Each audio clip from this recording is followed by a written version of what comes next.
तो ब्रेक के बाद एक बार फिर आपका स्वागत है। आप देख रहे हैं विशेष कवरेज। इस समय प्रधानमंत्री नरेंद्र मोदी इजरायल की यात्रा पर हैं। अब से थोड़ी देर के बाद वो इजरायल के राष्ट्रपति से मिलेंगे और उसके बाद दोनों देशों के बीच द्विपक्षीय बातचीत होगी। शाम 4 बजे के आसपास साझा प्रेस कॉन्फ्रेंस होगी इजरायल और भारत के प्रधानमंत्रियों की। और आज रात प्रधानमंत्री नरेंद्र मोदी इजरायल में रहने वाले भारतीयों को संबोधित भी करेंगे। और जी न्यूज़ लगातार आपको ये स्पेशल कवरेज दिखा रहा है। मेरे सहयोगी राहुल सिन्हा तेल अवीव से लाइव इस समय हमारे साथ मौजूद हैं। पिछले आधे घंटे से राहुल, मुझे लगता है आप सबकी बातें सुन रहे थे।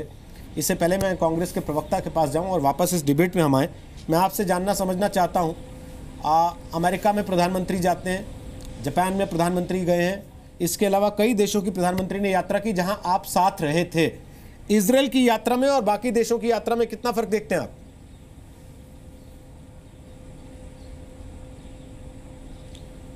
रोहित, उससे पहले मैं एक बात जरूर कहना चाहूंगा। हम डिबेट करते हैं, शायद इसी वजह से हम पीछे हैं, और इजराइल काम करता है, एक्शन करता है, शायद इसी वजह से हमसे बहुत ज्यादा आगे।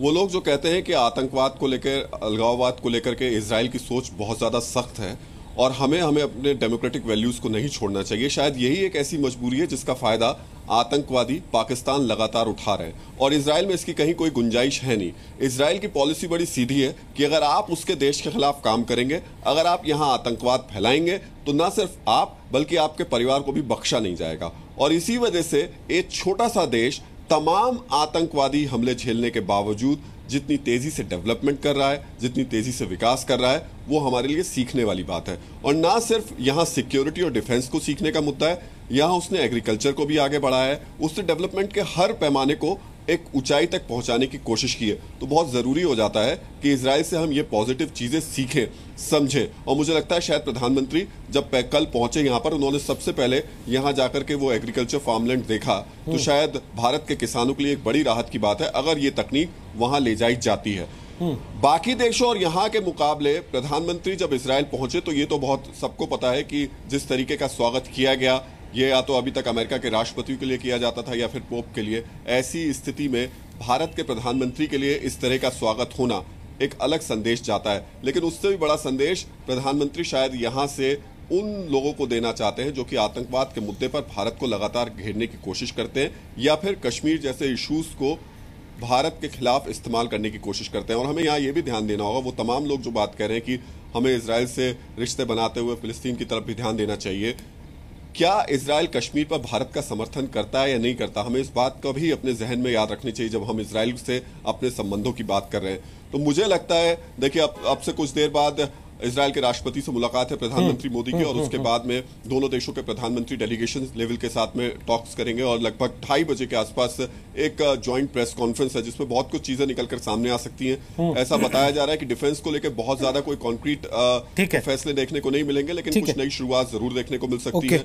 एग्रीकल्चर के क्षेत्र में और सोलर एनर्जी के क्षेत्र में कुछ चीजें सामने आ सकती हैं। ठीक है आलोक शर्मा, अगर गाजा भी चले जाते, रामलला भी चले जाते, तो कांग्रेस सवाल नहीं उठाती, तब ठीक रहता सब?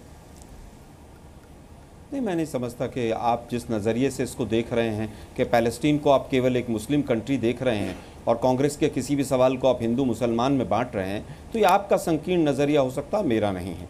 पैलेस्टीन क्योंकि वहाँ पर एक ऐसा देश है जो गोलन हाइट्स से लेकर जॉर्डन रिवर से लेकर गाजा स्ट्रिप, 25 साल में तमाम तरह के इश्यूज हैं। 2.5 दशक में पिछले वहाँ के तमाम कोई प्रधानमंत्री भारत का इजराइल क्यों नहीं गया सर? उसके पीछे क्या सोच थी? आपने कहा नीतिगत फैसला था, किस दबाव में वो नीति थी? सर मैं समझता हूं कि अगर मोदी साहब भी 3 साल में अगर पहले पाकिस्तान गए, जो हमें रोज बहुत बुरा हाल हमारा करता है। मनमोहन सिंह जी पहली सरकार में 64 मुल्कों में गए, दूसरी सरकार में 100 से ज्यादा मुल्कों में गए। अब मुझे बता दीजिए, उसमें कहीं पे इजराइल का नाम नहीं आया, इसके पीछे कोई विशेष वजह रही होगी ना सर? इन आंकड़ों के बेस पे रोहित जी मैं बता रहा हूं ना, इन आंकड़ों के जी न्यूज के आंकड़ों के बेस पे, ये जी न्यूज के नहीं सर, आप ही के अपने आंकड़े हैं, आपकी पार्टी ने कल जारी किए, चेक करा लीजिएगा उसको। सरकार चला, आपकी अपनी पार्टी जारी कर रही है सर, चेक कर लीजिएगा। अरे सर सुन तो लीजिए सर। अरे सर अब सुनने नहीं देंगे आप, तो आंकड़े तो आंकड़े हैं। तो ठीक है, फिर आप ही की पार्टी गलत आंकड़े जारी करती है तो सर फिर मत किया कीजिए ना। देखकर कांग्रेस को, अरे सर आप क्यों बुलाते हैं कांग्रेस के प्रवक्ता को? हम उठ के चले जाते हैं यार। आप मोदीनामा पढ़वाइए। मैं आपसे सवाल पूछ रहा हूं, आपके पास जवाब नहीं है, आप खुद उठ के भाग जाना चाहते हैं। 4 दिन पहले जो हालत आप लोगों ने कर रखी थी, कोई देख ना ले, मेरी ऐसी स्थिति हो रही है विदेश मैं जवाब नहीं दे पा रहा कर रहे हैं आप लोग। आलोक जी प्लीज, कोई फायदा नहीं हो रहा है आलोक जी प्लीज, आलोक जी प्लीज, नेपाल के ऊपर नहीं होना चाहता आलोक जी, 3 दिन तक हमने डिबेट। आलोक जी मैं पर्सनल नहीं होना चाहता, आप लगातार पर्सनल अटैक कर रहे हैं आलोक जी। मैं भी कह सकता हूं पार्षद का चुनाव हरा आदमी यहां बैठ के विदेश नीति पर ज्ञान दे रहा है, ये इस देश के लिए वाकई शर्म की बात है। बिल्कुल, तो आपको वाकई उठ जाना चाहिए फिर तो। धन्यवाद आपका, आपको उठ जाना चाहिए सर फिर तो। क्या प्रॉब्लम है? उठ ही जाना चाहिए फिर तो आपको सर। छोड़ दीजिए इस बात को, अगर ये पैमाना है आलोक जी तो फिर आप इस बहस के लायक नहीं, छोड़ दीजिए। आप लोग, और अगर आपको लगता है बतौर प्रवक्ता आपको वो सम्मान मिलना चाहिए, वो जगह मिलनी चाहिए जो आपकी पार्टी दे रही है, तो फिर आप फैक्ट्स पे बात करें, सवाल का जवाब दें। यहां 4 मेहमान और बैठे हैं, सब सलीके से बात कर रहे हैं, किसी के साथ कोई ऐसी दिक्कत नहीं है। केवल आप ही के साथ ये दिक्कत क्यों है सर? जवाब देने के लिए केवल आप ही को ये तकलीफ क्यों है? मैं आपसे सवाल पूछ रहा हूं, 25 साल में आपका पीएम क्यों नहीं गया? आप लोग बोलने नहीं देते, आप जवाब नहीं दे रहे हैं उसका। दीजिए भाई, आपने कहा नीतिगत फैसला था, मैंने कहा उस नीति के पीछे क्या दबाव था? आप जवाब नहीं दे रहे हैं उसका। जवाब दिया, आप सुनेंगे कि नहीं सुनेंगे? आप जवाब नहीं दे रहे हैं, तभी मैं पूछ रहा हूं बार बार।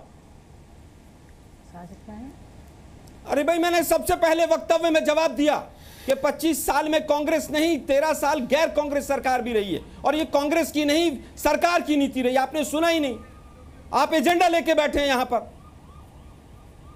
अशोक जी, मैं वापस उसी चीज पे आ रहा हूं जी। इन्होंने कहा सरकार की नीति थी, अब सरकार की नीति बदल गई है। दूसरी तरफ ये इसका क्रेडिट भी चाहते हैं कि राजीव गांधी जी सबसे पहले गले मिले थे, नेहरू जी ने सबसे पहले इजराइल को मान्यता दी थी, नरसिंह राव ने सबसे पहले दरवाजे खोले थे। ये डबल स्टैंडर्ड नहीं है तो क्या है? नहीं, बिल्कुल मेरे ख्याल से डबल स्टैंडर्ड है, बहुत हिचकिचाहट है दोनों तरीके से। एक, हमारे यहाँ पर जो इतना बड़ा समुदाय है मुसलमान, वो क्या देखेंगे क्योंकि इजराइल और फिलिस्तीन के बीच में ऐसे रिश्ते हैं, और दूसरा जो अरब राष्ट्र देश वहाँ पर हमारे विरुद्ध कैसे इसके बारे में सोचेंगे। हमें उनके सेंटिमेंट्स को हमें ध्यान में रखना चाहिए, क्योंकि एक हम वहाँ से तेल मंगाते हैं, एक आजकल हमारे 7 से 8 मिलियन लोग हैं वहाँ पर, वहाँ से करीब 35-40 बिलियन डॉलर हमारे यहाँ रेमिटेंस आता है, तो हमको उसके बारे में ध्यान रखना चाहिए। मेरे विचार से ये जो प्रधानमंत्री मोदी की जो यात्रा है, बहुत ही सोच समझकर इसको ऑर्गेनाइज किया गया है, क्योंकि इससे पहले प्रधानमंत्री ने चाहे सऊदी अरेबिया हो, चाहे कतार हो, चाहे ईरान हो, यूएई हो, सबके साथ वो जाकर वहां पर मिले हैं, बहुत अच्छे रिश्ते कायम किए हैं। मैं आपका कमेंट ले नहीं पाया, डॉक्टर साहब ने जो बातें कही थी, डॉक्टर मोहम्मद साहब ने जी, उन्होंने कहा इजराइल टेररिस्ट स्टेट है, इसके अलावा उन्होंने लगातार कुछ ऐसे पॉइंट्स रखे हैं। आप क्या देखते हैं, वो पॉइंट्स जो हैं वो विदेश नीति के पर्सपेक्टिव से है या फिर धार्मिक मजहबी नीति के पर्सपेक्टिव से? देखिए, हम पहले विदेश नीति के उसमें भी हम जैसे पूरी दुनिया के कॉन्शियंस कीपर थे। पिछले अपनी आज़ादी के बाद एक हमारा मॉरल हाई ग्राउंड, जो भी कहाँ पर हो रहा है हम उंगली उठाना, उनको बताना जो ये ठीक नहीं हो रहा, ये ठीक नहीं हो रहा है। जैसे पुलिसमैन है आप, इंटरनेशनल पुलिसमैन, पर ये वाला मेरे ख्याल से हमको अपनी जो विदेश नीति है उसको ज़्यादा प्रैग्मेटिक और रियलिस्टिक तरीके से हमको उसको कंडक्ट करना चाहिए। देखिए, जब हम इजराइल से अपने संबंधों की बात करते हैं, हमको ये भी ध्यान रखना चाहिए, जब 62 की लड़ाई हुई थी चीन के साथ, तो इजराइल एक ऐसा देश था जिसने हमको शस्त्र दिए थे बिना किसी शर्त के। 1971 की जब लड़ाई हुई तो तब इजराइल ने हमको शस्त्र दिया। हालांकि उस समय हमारे उनके साथ राजनीतिक संबंध नहीं थे। करगिल में भी दिए। करगिल का तो देखिए बात ऐसी है, जब हमारे यहाँ पर परमाणु विस्फोट हुआ 1998 में, सब देशों ने सैंक्शन लगाए। इजराइल एक ऐसा देश था जिन्होंने एक यहाँ पर डेलीगेशन भेजी और उन्होंने कहा हमारे जो संबंध हैं, हम जो आपको शस्त्र दे रहे हैं उसमें कोई रुकावट नहीं आएगी। तो ये तो परमाणु विस्फोट के बाद, और उसके बाद तुरंत बाद कारगिल का हुआ, और कारगिल के समय भी। तो मैं तो ये कहूँगा जो ये हमारे बिल्कुल ही एक ट्रस्टेड एलाय है, ट्रस्टेड पार्टनर है। जब भी हमें मुश्किलात पेश आई है, इन्होंने हमेशा हमारा सहारा दिया है, हमको सपोर्ट किया है, और अभी भी चाहे हम यूनाइटेड नेशन संयुक्त राष्ट्र संघ में हमारी कैसी भी वोटिंग पैटर्न्स रही हों, इससे उन्होंने अपने बीच में नहीं आने दिया है। और हमेशा, और अब तो मेरे विचार से इतना ज़्यादा इनोवेशन की पॉसिबिलिटीज़ हैं, इतनी ज़्यादा संभावनाएं हैं, तो हमें केवल कश्मीर के उस पर वो नहीं देखना चाहिए जो भाई कश्मीर में कौन हमारा साथ दे रहा है, कौन साथ नहीं दे रहा है, परंतु इनके साथ तो बहुत ही व्यापक हमारा रिश्ता है और हो सकता है आगे जाते हुए। साहब आप बोलिए, फिर डॉक्टर साहब आपके पास। मैं दो तीन छोटी छोटी बातें कहना चाहूँगा कि ये जो इजराइल के साथ हमारी संबंध गहरा रहे हैं, इसे यहूदी प्लस हिंदू अगेंस्ट इस्लाम, ये पाकिस्तान का तो कहना बनता है, लेकिन मुझे लगता है कि हमारे देश में कोई इस तरह की डिबेट ना होनी चाहिए, लेकिन हो रही है ना इसका कोई मतलब बनता है, ना इसका कोई औचित्य है, क्योंकि ये ऐसा नहीं है। जैसे मैंने पहले भी कहा कि हम पैलेस्टाइन कॉज को डंप नहीं कर रहे हैं, हम पैलेस्टाइन कॉज को डंप नहीं कर रहे हैं, हम नहीं डंप कर रहे हैं। देखा कीजिए, ये क्लियर बहस कल से शुरू हुई है। ओवैसी की पार्टी ने स्टार्ट की और आपकी पार्टी के नेता बैकफायर करके कवर फायर दे रहे हैं उनको। समझिए इस बात को। अगर कांग्रेस के किसी शब्द में कांग्रेस के किसी व्यक्ति ने इस्तेमाल किया तो मुझे बताइए। आलोक जी आप रहने दीजिए प्लीज, प्लीज। आपके पास आया था, पर्याप्त समय आपको दिया, आप उसमें तूतू में उलझे रहे बजाय मुद्दे पे बात करने के। सर आपने किस तरह से समय दिया? आलोक जी प्लीज। हाँ आलोक जी, दर्शक बहुत कुछ देख रहे हैं। मुझे लगता नहीं है कांग्रेस का कोई हक है, समझिए। और दूसरा पॉइंट, कांग्रेस को कोई हक ही नहीं है। एक सेकंड शाजिया जी, आलोक जी, मात्र एक ही प्रधानमंत्री देश में अभी डिजाइन हो रही है। इस बात को आप देखिए, 90 कमाल कर रहे हैं बिल्कुल। चाहे वो नेहरू जी सारे देशों से संबंध बिगाड़ दिया, विदेश नीति का कचरा कर दिया। आलोक जी, कांग्रेस को हिंदुस्तान तो गड्ढे में चला गया, हर कोई हमला करने को तैयार बैठा है हिंदुस्तान पे। सारे पड़ोसियों से संबंध बिगाड़ दिए, लेकिन कांग्रेस को सवाल नहीं पूछना चाहिए। आलोक जी, यहाँ बेहतर लोग बैठे हैं, मुझे लगता है वो उस चीज को अच्छे से समझा सकते हैं, किसके साथ संबंध खराब हुए, किसके साथ बेहतर हुए। उनसे कमेंट ले लूं आपकी इजाजत हो तो, अगर आप चिल्लाना चीखना बंद कर दें तो। ये सब फॉर्मर डिप्लोमेट्स हैं सर। नहीं, अगर आप कहेंगे नहीं कहें तो इनकी डिग्रियां भी दिखाऊं आपको पहले, इनको बात करनी चाहिए कि नहीं करनी चाहिए, या आप ही को बोलते रहना चाहिए? नहीं, मुझे डिग्री नहीं चाहिए सर प्लीज। ये संसद नहीं है ना सर कि आप हंगामा करके सबको बोलने से छीन लेंगे। बस कीजिए, अब हो गया आपका। सर आप बोलिए, पूरा कीजिए अपनी बात। नहीं, पहला एंगल तो यही था जो मैं कह रहा था कि ये हिंदू और यहूदियों का नेक्सस नहीं है एंटी इस्लाम। अगर ये पाकिस्तान इस तरह की कोई बात करता है तो बनता है, लेकिन हमारे यहाँ नहीं होना चाहिए। दूसरी डॉक्टर साहब ने जो इजराइल की जो एज ए स्टेट के बारे में बात करी, या हमें उनसे रिलेशंस बेस्ड ऑन प्रिंसिपल्स नहीं करने चाहिए, तो मेरा ये कहना है कि आज की तारीख पे जो हमारी पॉलिसी है और हमेशा से रही है, उसमें कंसिस्टेंसी ये रही है कि हमने बेसिक प्रिंसिपल्स को फॉलो किया है, लेकिन उसके साथ साथ नेशनल इंटरेस्ट और प्रैग्मेटिज्म को भी प्रायोरिटी दी है। तो इजराइल के साथ जो हमारी पॉलिसी है वो इस ड्रिवन बाय हमारी जो देश को आधुनिक बनाने के लिए जो आधुनिक टेक्नोलॉजी की आवश्यकता है और जो दूसरी चीज़ों की ज़रूरत है, इंटरनल इंक्लूसिव डेवलपमेंट के लिए हमें इजराइल जैसे पार्टनर्स चाहिए। पैलेस्टाइन के साथ हमारी पॉलिसी प्रिंसिपल्स पे बनी हुई है कि उनका हक है, उन्हें एक अपना देश मिलना चाहिए, इंडिपेंडेंट सॉवरेन कंट्री बननी चाहिए, तो उससे हम हट नहीं रहे हैं। ठीक है। और तीसरी एक छोटी सी बात, मैं अशोक जी से पूरी तरह से सहमत हूँ कि पहले इजराइल हमारे आड़े वक्त में बहुत काम आया है। थोड़ा सा उसमें ऐड ये कर देना चाहता हूँ कि ठीक है वो आड़े वक्त में काम आया, लेकिन हम भी उसकी उतनी ही ज़रूरत है जितनी वो हमारी ज़रूरत है आज की तारीख में। ठीक, उन दिनों में हम ये पैलेस्टाइन ये इजराइल ने अगर हमारा न्यूक्लियर एक्सप्लोजन के बाद सपोर्ट की, तो उसका भी एक वजह है कि वो भी एनपीटी के सिग्नेटरी नहीं है। ओके। तो ये म्यूचुअल है। हमें इस बारे में गागा नहीं जाना चाहिए कि इजराइल हमारे कोई एहसान नहीं कर रहा है हमारे पे। ये एक म्यूचुअल इंटरेस्ट में प्रैग्मेटिज्म पे बेस्ड रिलेशनशिप है, और इस विजिट से डेफिनेटली एक नया चैप्टर शुरू होगा और ये आगे बढ़ेगी, और इसको और किसी भी दूसरे तरीके से इंटरप्रेट नहीं करना चाहिए जिससे बदसवादी देश पे बदसवादी पैदा हो जाए। डॉक्टर साहब बोलिए। देखिए, जहाँ तक हिंदुस्तान का जो pragmatism and realism foreign policy का मामला है और नेशनल इंटरेस्ट, जाहिर सी बात है कि हर कंट्री का national interest primary the core होता है उसके फॉरेन पॉलिसी का। नेशनल इंटरेस्ट को आप कैसे डिफाइन करते हैं ये मैटर करता है। क्या आपको अरबों के साथ, पूरे वेस्ट एशिया कंट्री के साथ आपके अराउंड $100 बिलियन रेमिटेंसेज आ रहे हैं, आप मोर देन 300 या मोर देन $200 बिलियन का आपका ट्रेड यूएई से चल रहा है, सिर्फ यूएई से चल रहा है, और बाकी कंट्रीज चल रहा है। इस तमाम टोटल वॉल्यूम को देखें और इजराइल के साथ 8 से 10 बिलियन डॉलर का या 6 बिलियन डॉलर का है, नेशनल इंटरेस्ट किससे आपका पूरा हो रहा है? दूसरी बात यह है, आपको लगता है यूएई नाराज हो जाएगा भारत से अगर इजराइल से संबंध बनाने? नहीं, वो सब आपस मैं में ट्रेड आपके कर रहे हैं। सेल्फ कि दुकान बंद हो जाएगी। मैं आपके सेल्फ डेफिनेशन की बात कर रहा हूं। अगर वो नाराज नहीं होगा तो इसका मतलब क्या नहीं, होगा कि तो इजराइल के झोले में मैं ये पड़ मानूं जाएंगे। मैं ये मानूं presume कि करके भारत चल का रहे एक हैं। बड़ा तबका सऊदी अरब से डराइव होता है। वो सऊदी अरब डिसाइड करता है कि भारत के मुसलमान भारत की विदेश नीति पे कैसे बिहेव करें। बिल्कुल नहीं करता है। सऊदी अरबिया की और हर मुस्लिम कंट्री कभी भी भारत के इंटरनल मामला में आज तक दखल नहीं दिया है। There is no history of interference. वो भारत पे इतना एतमाद रखते हैं कि उनको ये मालूम है कि इंडिया एक इंक्लूसिव डेमोक्रेटिक मल्टीकल्चरल सोसाइटी है। Indian state will take into account the interest of its own citizens, और वो सिटीजन्स की बात करते हैं, इस्लाम मुसलमान की बात नहीं करते हैं। इसका यही वजह है कि आज इस देश में पैलेस्टाइन के इश्यूज पर जितने बोलने वाले हिंदू हैं उससे बहुत ही कम मुसलमान है। मुसलमान तो पब्लिक स्पेस की डिबेट से बाहर है। जितने अपोज कर रहे हैं वो सब हिंदू हैं, और वो इतने बड़े नेशनलिस्ट हैं और वो इतने बड़े विजनरी हैं, वो कल के हिंदुस्तान के बारे में सोच रहे हैं।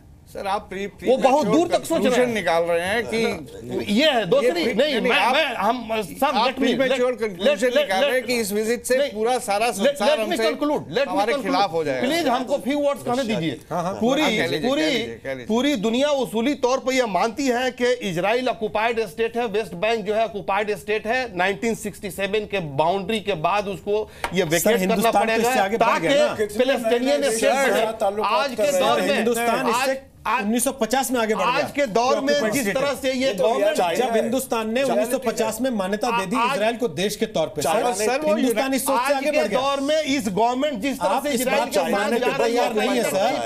सर आप इस बात को मानने को तैयार नहीं है सर। इजराइल पिछले 2 साल से इंडिया की जो वोटिंग पैटर्न्स है यूनाइटेड नेशंस के ह्यूमन राइट्स डॉक्टर साहब आप इस बात को मानने को तैयार नहीं है। For 2 years India is not supporting the doctor साहब आप इस बात को मानने को तैयार नहीं है कि आप अपनी धार्मिक एक संकीर्णता को कुल मिला के उसूल का है, एक बौद्धिक जामा पहनाने की कोशिश कर रहे हैं। डेमोक्रेसी का है, मामला मल्टीकल्चरलिज्म का सर है। आप अपनी धार्मिक संकीर्णता को बौद्धिक जामा पहना के पेश कर रहे हैं। नहीं मैं कर रहा हूं, मैं बिल्कुल नहीं कर रहा हूं।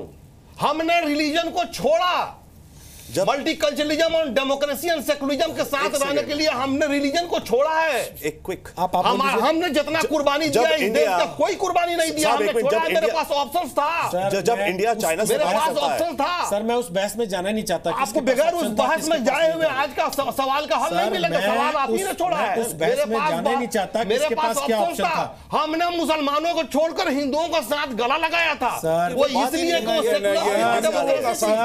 हमारे पास ऑप्शन थे, आपके पास कभी ऑप्शन रहा ही नहीं है। कहीं और ले जा रहे हैं सर, आप इसको कहीं और। रोहित जी मैं मैं आपके सवाल का जवाब दे रहा हूं। मैं मेरा सवाल बड़ा सीधा है। हो रहा हूं। मेरा सवाल ये है, अगर हम रिलीजन से गाइड होंगे तो हमारा दोस्त यहाँ जो हिंदू है जिसकी तादाद मिलियन एंड मिलियंस में है, वो कहां जाएगा और मैं कहां जाऊंगा? अभी सर अभी आगे बढ़ जाते हैं जी। आप बोल लीजिए फिर शाहजेब के पास। सेम चीज में एग्जांपल है, तिब्बत ऑक्यूपाई हो रखा है वर्षों से, चीन ने करा हुआ है। तो जब भारत का प्रधानमंत्री चीन जाता है या मिलता है या शी आए यहाँ पे, तब हमारी कंट्री में ये डिबेट हुई कि हमारी तिब्बत पॉलिसी क्या है। Same way as in Palestine agreed there is वहां पे उनका प्रॉब्लम्स है, माना, ठीक है, तिब्बत में भी वैसी है। तो अगर जब मोदी जी या इंडियन प्राइम मिनिस्टर मिल रहे हैं चाइनीज प्रीमियर से, तब ये डिबेट हो रही है भारत में कि हमारी तिब्बत पॉलिसी क्या है। नहीं हो रही है ना, इस समय ये डिबेट क्यों हो रही है? तो डेफिनेटली जो कुछ रीजंस हैं जो दिख रहे हैं, जो ऑब्वियस है। वन सेकंड, जहां तक टेरर स्टेट वगैरह की बात है, हिस्ट्री में सारी countries have been terror occupying states. आप ये तो नहीं, अब किसी से काम ही नहीं करोगे आप, हर कंट्री का अपना है। और ये जो पैलेस्टीन का मुद्दा है, ये यूएन लेवल पे है, with in the Arab countries है, अरब कंट्रीज उनसे आपस में डील कर रही है और हम यहाँ बैठ के कह रहे हैं हम नहीं करेंगे। एक कमेंट शाहजेब से ले लूं। हाँ, मैं इसी कॉन्टेक्स्ट में जल्दी से जोड़ दूंगा सिर्फ कि आज इस बात पे निर्भर नहीं करता कि संबंध बनाने हैं कि नहीं बनाने की। वहाँ डिक्टेटरशिप है, वहाँ डेमोक्रेसी है। ऐसा हो तो म्यांमार से क्यों बात की है? हम चाइना से क्यों कर रहे हैं? और सबसे बड़ी बात यह है कि इजराइल यूनाइटेड नेशंस का मेंबर है, उसके अगेंस्ट कोई सैंक्शंस नहीं है। अगर वो सैंक्शन कंट्री होती और फिर हम उससे डील कर रहे होते तो लगता कि हम प्रिंसिपल्स को कॉम्प्रोमाइज कर रहे हैं। इसीलिए तो सर मैं पूछ रहा हूँ कि क्या धार्मिक संकीर्णता को बौद्धिक जामा पहना के पेश किया जा रहा है? इसीलिए तो मेरा ये सवाल आया। और आपका पूरा हो गया तो मैं शाजिया के पास चलिए। शाजिया बोलिए। देखिए ये इससे भी बड़ा सवाल है। वो सवाल ये है जो अभी हमसे पहले जो साथी हमारे बोल रहे थे, और बात मैंने पहले भी कही है कि जब प्रधानमंत्री जाते हैं अमेरिका तो आप क्या पूछते हैं कि हमारी सीरिया पॉलिसी क्या है, हमारी लिबिया पॉलिसी क्या है, हमारी इजिप्ट पॉलिसी क्या है? क्या हम पूछते हैं सवाल? हम नहीं पूछते हैं सवाल। जब प्रधानमंत्री जाते हैं चाइना, जैसे कि कहा कि हमारी ताइवान पॉलिसी क्या है, हमारी तिब्बत पॉलिसी क्या है, क्या हम पूछते हैं सवाल? हम नहीं पूछते हैं सवाल। लेकिन जब प्रधानमंत्री जाते हैं इजराइल, जब महमूद अब्बास आते हैं तब क्या हम पूछते हैं उस वक्त कि हमारी इजराइल पॉलिसी क्या है? तो मुझे लगता है बहुत बड़ी हिपोक्रेसी है। और दूसरी बात, आप इजराइल और पैलेस्टाइन से घिरे हुए देशों को देखिए, आप पूरे गल्फ नेशंस को देखिए, आप सुनिए बात को, आप इस्लामिक देशों को देखिए, सऊदी अरब को देखिए। सऊदी अरब तो बिल्कुल अमेरिका के साथ इतना पुराना रिश्ता रहा है, पूरी नेवल बेसिस है वहाँ पे, और इजराइल और अमेरिका की इतनी दोस्ती है। तो हम लोग कभी कहते हैं कि सऊदी अरब के खिलाफ ये जो शख्स बोल रहे हैं बहुत बढ़ चढ़ कर कि भारत को नहीं जाना चाहिए था, क्या ये सऊदी अरब को बॉयकॉट करने की बात करते हैं जिन्होंने कभी फिलिस्तीन की मदद नहीं की, जो तो अमेरिका की गोद में बैठे हैं? आपको मालूम नहीं है? बोलना चाहिए ना, आपको सऊदी अरबिया के बारे में कुछ मालूम नहीं है? हाँ, तो वो जवाब देना। मेन सवाल तो ये है जी, आपको मालूम नहीं है? आप झूठ फैला रही है कि सऊदी अरबिया ने फिलिस्तीन को मदद नहीं किया है। ये जवाब दीजिए आप। जी सर, बिल्कुल नहीं किया है, बिल्कुल। अगर थोड़ी बहुत मदद मिली है तो आप खाली झूठ बोल रही हैं, आप पॉलिटिकल प्रोपेगेंडा कर रही हैं। एक सेकंड, आप क्या बात कर रहे हैं? जी वही बात कर रहा हूँ, आप सुन रही हैं। अमेरिका की गोद में बैठा है, नहीं गोद में बैठा है, नहीं होती। आप अमेरिका के खिलाफ, अमेरिका इजराइल साथ है, और सऊदी अरेबिया अमेरिका के साथ है। आपको कैसे मालूम है कि सऊदी अरेबिया में सीरियन रिफ्यूजी नहीं है? आपको ज्यादा तकलीफ होनी चाहिए जब प्रधानमंत्री सऊदी अरेबिया गए सीरियन है। सर एक छोटा सा सवाल मैं आलोक शर्मा से लेता हूं। आलोक शर्मा कल कांग्रेस पार्टी के प्रवक्ता थे मीर मफजल, उन्होंने इस बहस की शुरुआत की थी कि फलस्तीन क्यों नहीं जा रहे हैं। अगर आपको याद ना हो, आपको यकीन ना हो, तो मैं थोड़ी देर में आपको बयान सुनवा भी दूंगा उनका। सवाल मेरा यह है सर कि प्रधानमंत्री इस देश का या किसी भी देश का जब किसी विदेश दौरे पर जाता है तो सर वो किसी टूर कंपनी से पैकेज लेके तो जाता नहीं होगा कि बैंकॉक जा रहा है तो फुकेट और पटाया भी होते हुए आएगा। ऐसा कोई दबाव तो होता नहीं है ना, सोच समझ के प्लान करके कोई फैसला लिया जाता होगा। तो उसमें यह जोड़ देना कि यहां जा रहे हैं तो वहां क्यों नहीं जा रहे, आपको नहीं लगता ये अपने आप में एक बहस शुरुआत करने की कोशिश थी जिसको आज आप डिनाई कर रहे हैं कि हमने नहीं की? मैं समझता हूं बिल्कुल पूरी तरह से सवाल निराधार है। अगर कहीं पर विदेश नीति की बात है तो कौन से देश से क्या रहेगा संबंध हो सकता है, लेकिन सवाल उठाना देश की विदेश नीति पर गलत होगा। मैं दूसरी बात ये कहता हूं कि आज हम इजराइल और फिलिस्तीन के जो संबंध हैं उनकी तुलना ताइवान से करें। अरे भाई, ताइवान तो चाइना का एक हिस्सा है। आज तिब्बत को हम हिस्सा मानते हैं चीन का, अपनी डिप्लोमेटिक पॉलिसी में, अपनी कूटनीति में, जियोपॉलिटिकल नीति में, सब में विक्टिमाइजेशन तो तिब्बत में भी हो रही है। रशिया और यूएस, चाइनीज स्टेट ने तिब्बत को दबा के नहीं रखा। सर एक मिनट, सर आप कंपेयर कर रहे हैं, वो गलत है। वो दोनों अपने, हम उन दोनों को संप्रभुत देश मानते हैं। ऐसा नहीं है कि तिब्बत को हम संप्रभुत देश मानते हैं, ताइवान को मानते हैं। अगर ऐसा हो तो कंपेयर करना अच्छा होगा। मैं समझता हूं सचदेव साहब, हर चीज को ट्विस्ट देना ठीक नहीं है। रशिया और यूएसए की जहां तक बात है वो भी दूर रहे, दुश्मन रहे, लेकिन आज अपनी मिलिट्री एक्सरसाइज भी साथ कर रहे हैं। मैं समझता हूं कि आज अगर सवाल भी पूछ लिया जाए विदेश नीति पर तो गलत है, लेकिन हम जानना चाहते हैं कि आज तक विदेश नीति का रिजल्ट क्या है हमारा। चाइना के साथ हमने इतना अच्छा टेंट हाउस का काम किया वहां साबरमती के किनारे, आज चाइना टेंट हाउस के उस काम के भी हमें वो नहीं दे रहा है, आज धमकियां दे रहा है। आज हमारा नेपाल के साथ संबंध बिगड़ गया, पाकिस्तान के साथ क्या हाल है वो आप देख रहे हैं। शाल, साड़ी, आम सब कुछ देने के बाद भी, पठानकोट में ISI को बुलाने के बाद भी क्या संबंध है। आपसे सवाल भी पूछ लिया जाए तो मुझे लगता है कि कहीं ना कहीं पूरा देश देशद्रोही हो जाता है। सवाल पूछा जाना चाहिए, किसी ने भी पूछा है, सवाल सही हो सकता है, गलत हो सकता है, लेकिन सरकार की विदेश नीति है और ये कॉन्स्टेंटली चलती रहती है। अगर आप पूछते हैं 25 साल में क्यों नहीं गया कोई भी, अरे भाई उसमें अटल जी की भी सरकार रही है, उसमें तमाम लोग रहे हैं, IK गुजराल साहब भी रहे हैं जिनकी गुजराल डॉक्ट्राइन जो थी विदेश नीति के मामले में फेमस थी, लेकिन वो भी नहीं गए। तो कुछ ना कुछ कारण रहते हैं कि हमें कैसे बैलेंस करके चलना पड़ता है। आज अगर परिवर्तन क्या बैलेंस कर रहे थे, घर में बैलेंस कर रहे थे कि दुनिया में बैलेंस कर रहे थे, वही तो पूछ रहे हैं। अब हमने सवाल पूछा, आप खुद सवाल पूछने की वकालत कर रहे हैं आलोक जी, आप खुद सवाल पूछने की वकालत कर रहे हैं, लेकिन आपसे सवाल पूछ लिया जाए तो आपको बुरा लग जाता है क्योंकि आपको आदत रही है राज करने की। आपको आदत रही है जवाब ना देने की, इसलिए अब आपसे सवाल पूछे जाते हैं तो आपको चुप जाते हैं। अब मैं आपको सुनवा देता हूं, आपके बड़े नेता हैं मीम अफजल, फॉर्मर डिप्लोमेट भी रहे हैं आलोक जी। ब्रेक पे जाने से पहले जरा उनकी बात सुनिए, उनसे बहुत कुछ आपको सीखना पड़ेगा अभी कि बात कैसे रखी जाती है, सवाल कैसे पूछा जाता है और चीजों को ट्विस्ट कैसे किया जाता है, ये भी उनसे सीख लीजिएगा। आपको बयान सुनवाते हुए ब्रेक ले रहा हूं, ब्रेक के बाद भी ये चर्चा जारी रहेगी, आप रहिएगा हमारे साथ। प्रधानमंत्री के इजराइल दौरे पर यह विशेष कवरेज अभी जारी है। हेलो। इजराइल के साथ जो हमारे रिश्ते हैं उसमें बहुत सारे नेगेटिव पहलू भी हैं और बहुत सारे पॉजिटिव पहलू भी हैं कि इजराइल के साथ जब हम ताल्लुकात को ज़रूरत से ज़्यादा बढ़ाएं तो इस बात का ध्यान रखें कि फ़लस्तीन के साथ हमारे तारीख़ी ताल्लुकात हैं और फ़लस्तीन का भी हमको पूरा ध्यान रखना चाहिए।